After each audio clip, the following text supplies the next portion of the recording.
Evernorth Health Services, we believe costs shouldn't get in the way of life-changing care, and we're doing everything in our power to make it possible. Behavioral health solutions that also keep your projections at their best? It's possible. Pharmacy benefits that benefit your bottom line? It's possible. Complex specialty care that cares about your ROI? It's possible. Because we're already doing it. All while saving businesses billions. That's Wonder made possible. Learn more at evernorth.com/wonder. The IKEA Business Network is now open for small businesses and entrepreneurs. Join for free today to get access to interior design services to help you make the most of your workspace, employee well-being benefits to help you and your people grow, and amazing discounts on travel, insurance, and IKEA purchases, deliveries, and more. Take your small business to the next level when you sign up for the IKEA Business Network for free today by searching IKEA Business Network.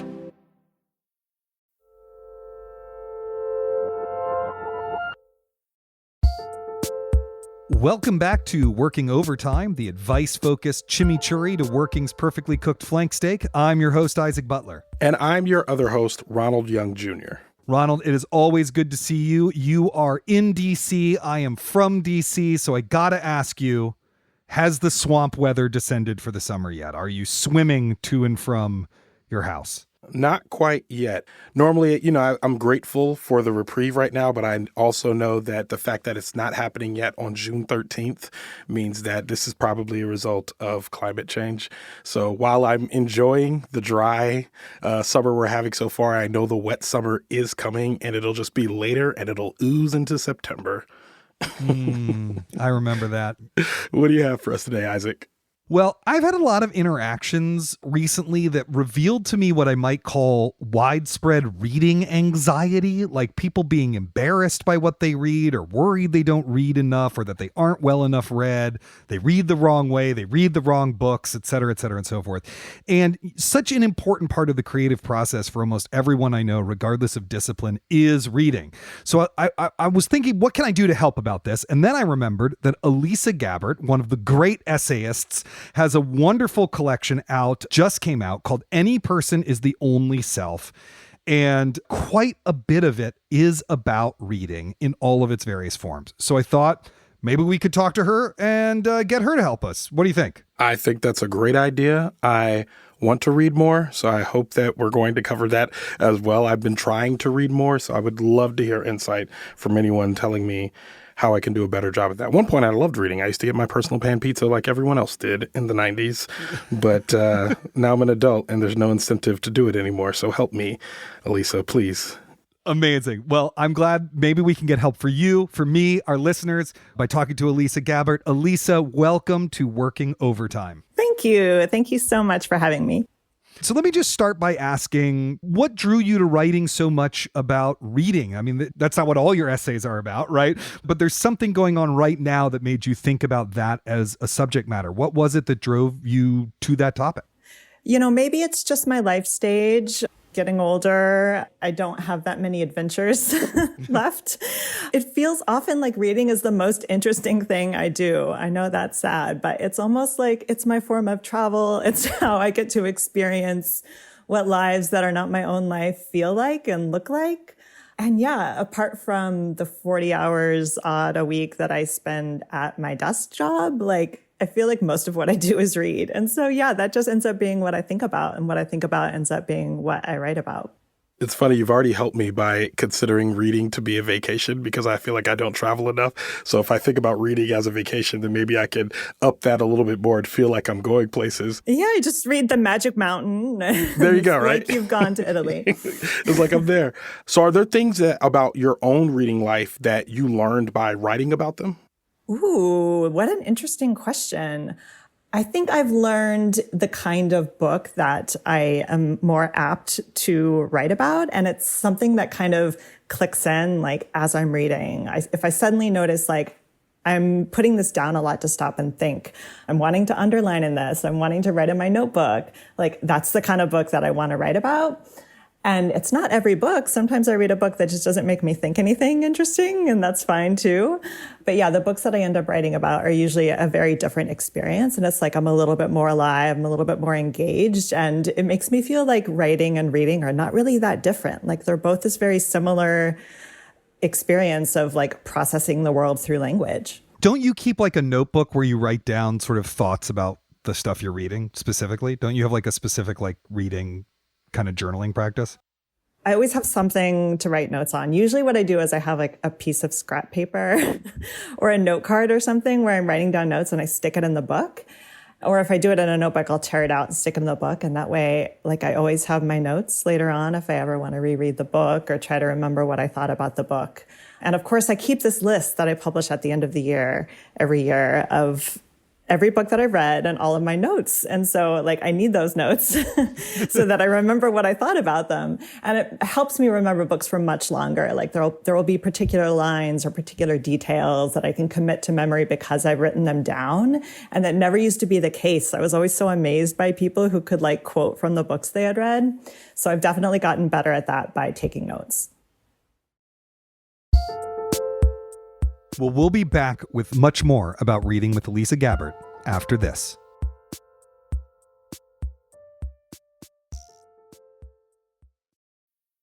The IKEA Business Network is now open for small businesses and entrepreneurs. Join for free today to get access to interior design services to help you make the most of your workspace, employee well-being benefits to help you and your people grow, and amazing discounts on travel, insurance, and IKEA purchases, deliveries, and more.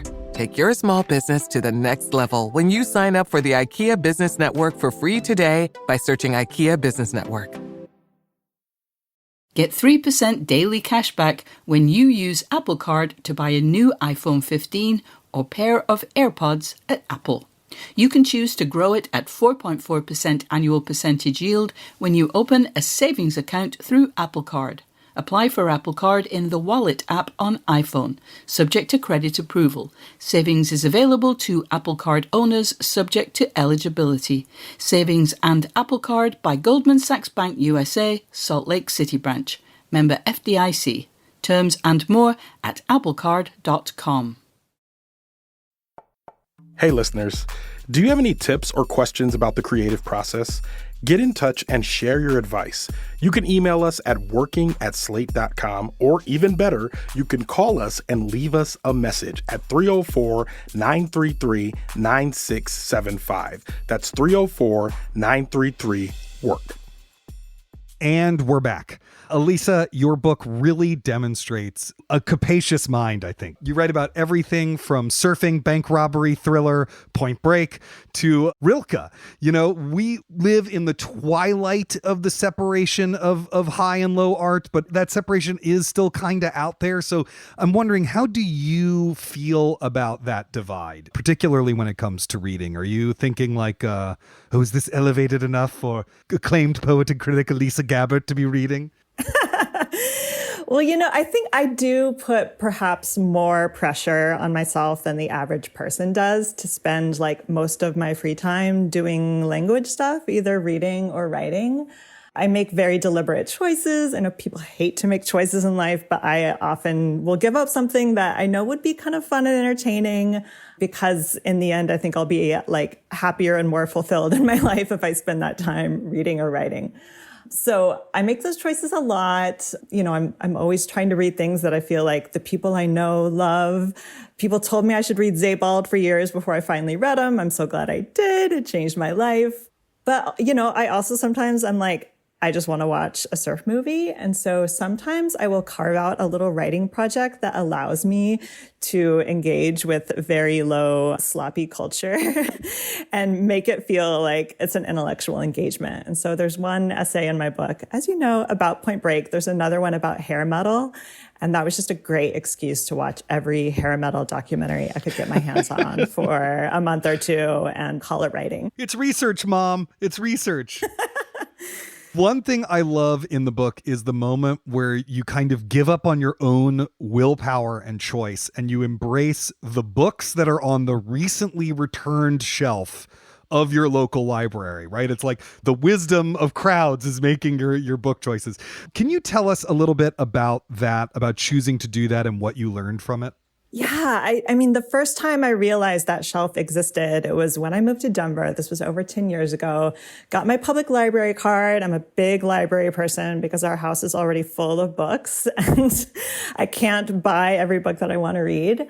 And this library had a feature that I had never seen before, which was a recently returned shelf. And I was like, oh my God, this is brilliant, because if I only have 10 minutes to spend in the library and I don't really know what I want to read, I can just pick something up here that looks exciting. And it felt like this sort of anti-algorithm, anti-curation life hack where it simplified my choices, but it's not what everybody else on social media is talking about right now. It's not the thing that just got made into a TV show. So somehow it's like somebody was choosing the book for me, but also like not telling me how to feel about it in any way. And that's something that I personally love. So most writers read a lot, and that feels very obvious, but lots of people want to read more than they actually do. I'm one of them, as I already stated. What advice do you have for people like me who want to make reading more of their life?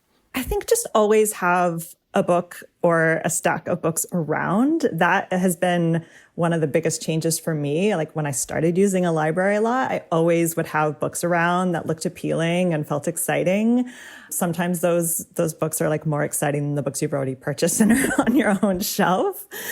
But I just try to always be reading at least one book. Usually I'm reading a few books at the same time, like a novel and then maybe something nonfiction, some poetry. But it's the idea that like, I have to check in with my book. If not every day, almost every day, but ideally every day. And even if I only read a little bit every day, like in the morning before work or at night after dinner, and I'm a slow reader, it still adds up. So even if I'm only reading, 30 pages a day tops, like you read a book a week that way often. So I just think it doesn't have to feel like this big mountain you have to climb. It's just a little bit. It's just a little like self-care time you're spending with yourself. I'm not going to lie. When you said 30 pages a day, I wanted to be like, that's a little bit. That's 30 pages. How big are these words we talking about? Well, I guess it depends on the size of the print, Exactly, right? Exactly. So, of course, one tried and true method for reading more is a book club. You formed the Stupid Classics Book Club. Tell me, what is a stupid classic and what is it like reading them? So the idea behind this book club was I was talking with a group of friends at a party and we were sort of lamenting that none of us were English majors and there were a lot of books that we really should have already read. This was when we were in our 30s and we just hadn't gotten to them either in high school or in college and the years had gone by and maybe we had started to feel like it was quote unquote too late for that book. But we also really wanted to know like, what is it actually like to read that book? And so we made this long list. We sat down, sequestered ourselves at this party with a notebook and made a list of all these books that we decided were stupid classics. And so the idea was they couldn't be too long or challenging. It's not Moby Dick. This is not Middlemarch. This is Strange Case of Dr. Jekyll and Mr. Hyde. Yes. And that was one of the first books we read, and it blew my mind. I loved it so much. And that book is a banger that I read because of that essay and loved. It's so good. It's so much more interesting and complex than you think it's going to be. Another one of the first books we read was Fahrenheit 451, which I hadn't read any Ray Bradbury in many, many years. But I remember really liking it as a kid. Some of his short stories have really stuck with me, actually. There's this one called The Veldt that I think about quite often. But yeah, Fahrenheit 451, none of us could believe how stupid it was. It was so pandering and it was really racist and sexist, which I think some people probably think, all classics are, right? No, not the case. Some of them turn out to be pretty incredibly progressive in their thinking, especially for their time. But this was pretty embarrassing. Yeah, it was actually really hard to finish. It was just very badly written. And that was a disappointment, but enlightening. And I'm still glad I read it. I'm glad that I know that about that book. One thing about the classics is that it's almost like two books operating at the same time. There's like the image of the book that's formed via decades or centuries of discourse, right? Fahrenheit 451, the great novel about the freedom of the human spirit in the most blah, blah, blah of circumstances, or Dr. Jekyll and Mr. Hyde, dumb horror story. Or, for me, I was really shocked when I read Pride and Prejudice and learned how mean it is. It is so fucking mean. Like, part of why it's so funny is that it's so deliciously mean. How much does the reputation of a book shape your reading experience? Like, when you're reading for pleasure, are you also reading about the books you read to find out sort of what other people are saying about them? Yeah, I usually don't go out of my way to try to learn about a book before I read it. But sometimes, as you say, books are so famous, so well known, so talked about, you can't help but have this idea of what it's going to be like. And that makes the reading actually very rich and very interesting, because you realize like, oh, all of my assumptions were wrong.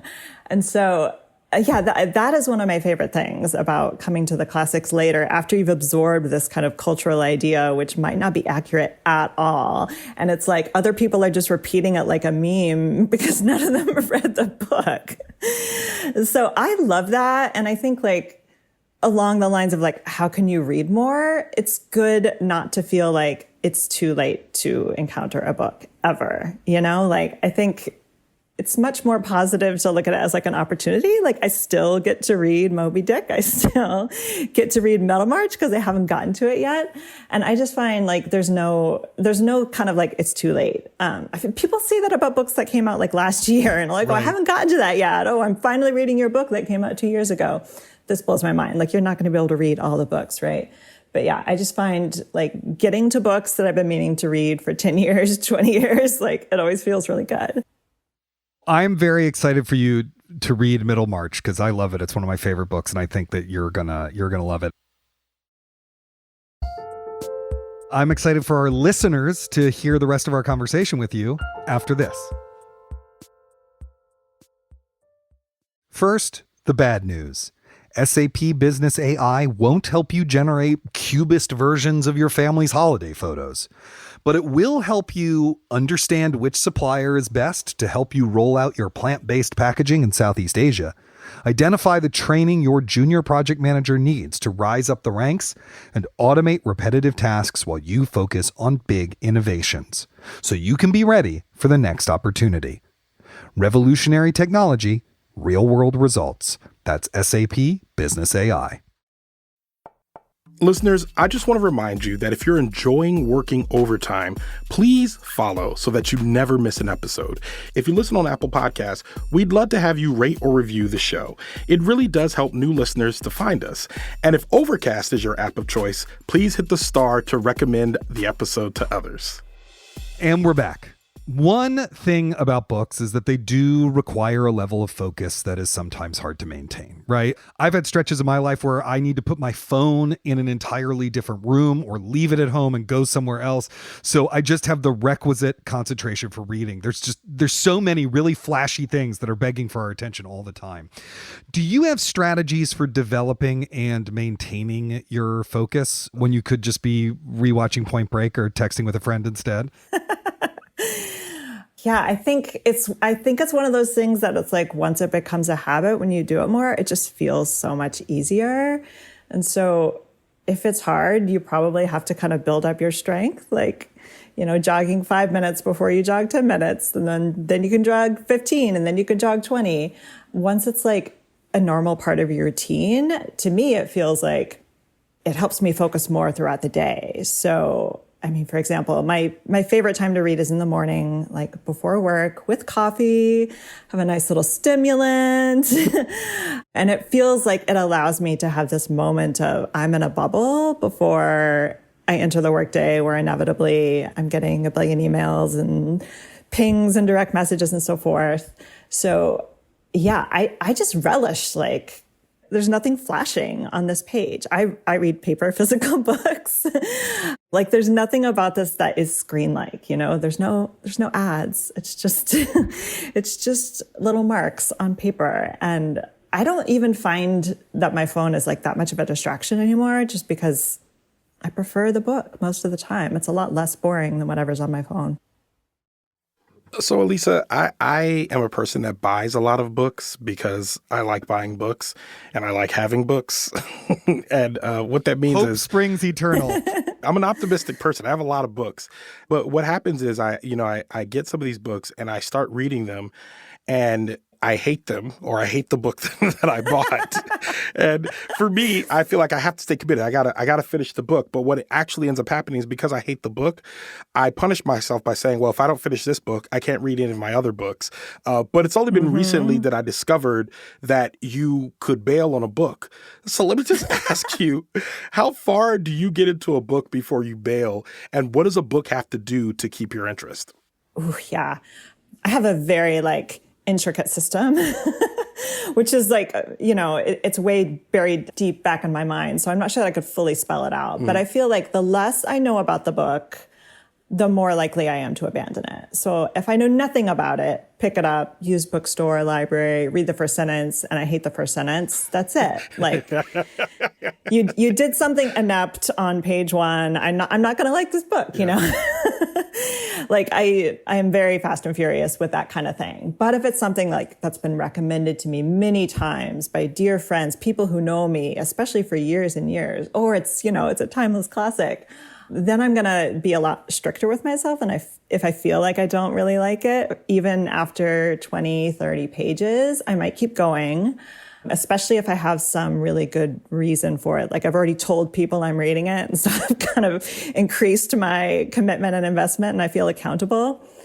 But a lot of times I kind of give myself the grace. If it does get to that point where I'm avoiding the act of reading because I don't want to read what I'm currently reading. And, in some cases, it's even worse. It's I'm imagining faking my own death to get out of reading this book. Then I give myself an out and I'm I don't have to read this right now. Maybe it's just not the right time. I'm not in the mood. And it has happened before that I've started books, really wasn't into them. And then 5 years later, I was so into them. It was so the right time for me in that book. That book was ready for me and I was ready for it. So that's the simplified version of the system. But I think, you have to kind of pay attention to your internal signals and abandon ship when it's time. One thing that I've noticed a lot recently is how much shame people express about whatever it is that they're reading. I'll give you an example. I was at one of my kids' Little League games and the mother behind me, she had a great hack. She was reading a book on her phone during the game so that her kid didn't know she was reading a book instead of watching the game or whatever. And I was like, oh, hey, what are you reading? I'm always interested in what people are reading. I'm always looking at what they're reading on the subway or whatever.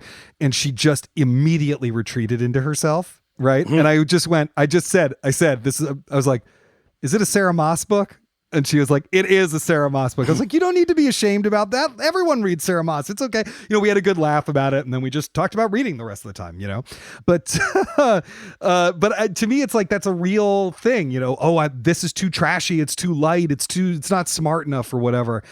I'm just wondering what your relationship is to the kind of dynamics of shame that surround reading. I think a little shame and guilt can be very useful because there's two kinds of happiness. I sort of alluded to this earlier, but this is just a guiding principle of my life.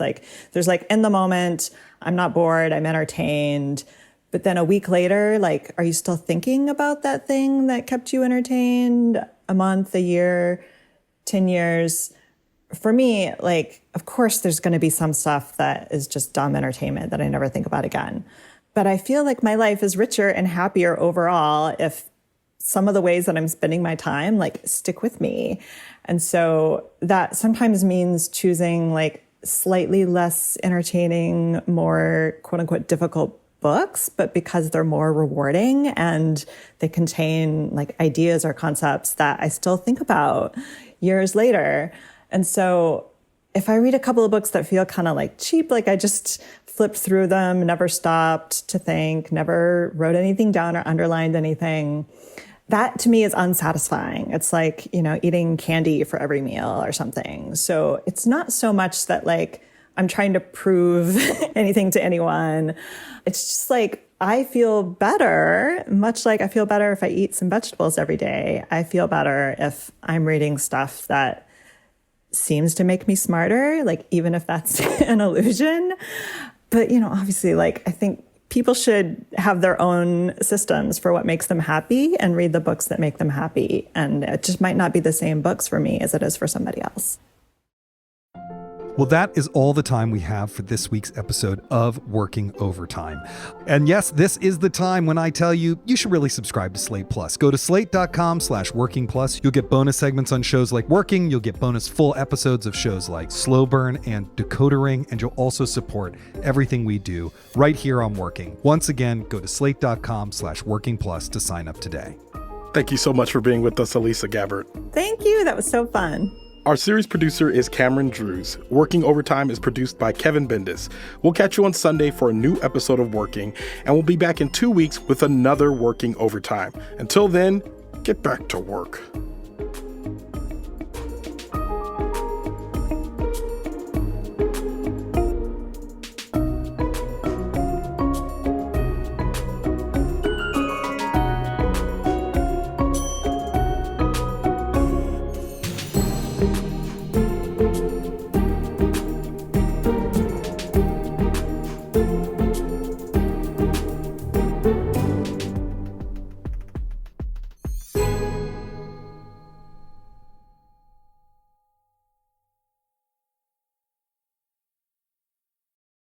For the ones who know safety isn't a catchphrase, it's a culture. And the ones who help make sure everyone makes it home safe. For the safety-minded who watch everyone's backs, Grainger offers supplies and solutions for every industry, as well as safety assessments and training to keep your facilities safe and your people safer. Call, click Grainger.com, or just stop by. Grainger, for the ones who get it done.